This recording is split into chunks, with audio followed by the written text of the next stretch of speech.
साक्री रोडवरील Methodist church येथे Christmas दिनानिमित्त अभिवादन व विविध कार्यक्रमांनी ख्रिसमस साजरा। धुळे शहरातील साक्री रोड लगत असलेल्या मेथॉडिस्ट चर्च मोगलाई येथे दरवर्षी सालाबादाप्रमाणे भव्य उत्साहात ख्रिसमस नाताळ हा उत्सव साजरा होत असतो।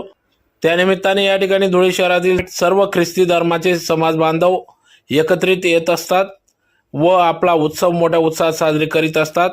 आज दिनांक 25 डिसेंबर 2024 रोजी ख्रिसमस नाताळ निमित्त या ठिकाणी सकाळी अभिवादन कार्यक्रम घेण्यात आला। तदनंतर प्रार्थना व त्यानंतर या ठिकाणी विविध कार्यक्रमांचे आयोजन करण्यात आले।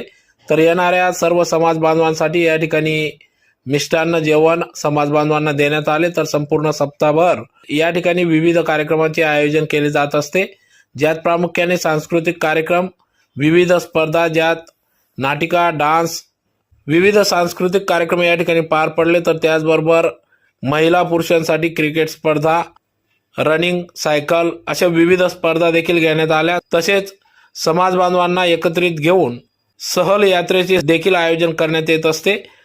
तर अशा प्रकारे विविध कार्यक्रमांनी या ठिकाणी ख्रिसमस नाताळ उत्सव हा साजरा करण्यात आला। तर या कार्यक्रमाचे आयोजन मेथॉडिस्ट चर्च विश्वस्त हे राबवित असतात। या कार्यक्रमासाठी रेव्हरंट राजेंद्र पाटोडे उर्फ पाडक साहेब, सचिव राजप्रसाद कालिदास, श्रीमती अनुपमा राज कालिदास, सदस्य श्रीमती संजीवनी राजेंद्र पाटोडे आदी संपूर्ण संचालक मंडळ या कार्यक्रमासाठी अथक परिश्रम घेत आहेत।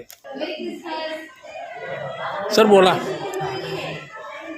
25 डिसेंबर प्रभू येशू ख्रिस्ताचा जन्मदिवस यासाठी की स्वर्गीय परमेश्वराची योजना पृथ्वीवर साक्षात प्रगट झाली आणि ती प्रगट होण्याचा उद्देश प्रभू येशू ख्रिस्ताचा जन्म आणि प्रभू येशू ख्रिस्ताच्या जन्माच्या माध्यमातून मानवाला शांती, प्रेम, प्रीती, दया याची शिकवण मिळावी या उद्देशाने आणि मानवाने एकमेकावर प्रीती करावी। जशी परमेश्वराने स्वर्गातून मानवावर प्रीती करण्यासाठी या जगामध्ये जन्म घेतला, तशा प्रकारे प्रत्येक मानवाने एकमेकावर प्रीती करावी, एकमेकाशी सहिष्णुतेने आणि सत्यतेने राहावं यासाठी प्रभू येशू ख्रिस्ताची शिकवण देण्यासाठी प्रभू येशू ख्रिस्त या जगामध्ये 2000 वर्षापूर्वी प्रगट झाले, त्यांचा जन्म झाला आणि त्याचा जन्माचा आनंद मेथॉडिस्ट धुळे या ठिकाणी मोठ्या प्रमाणात उत्साहाने साजरा केला जातो।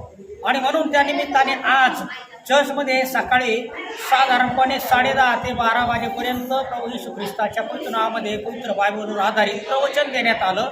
बहुसंख्येने ख्रिस्ती बांधव, भगिनी, लहान मुलं, मुली सर्वजण उपस्थित होते। त्यानंतर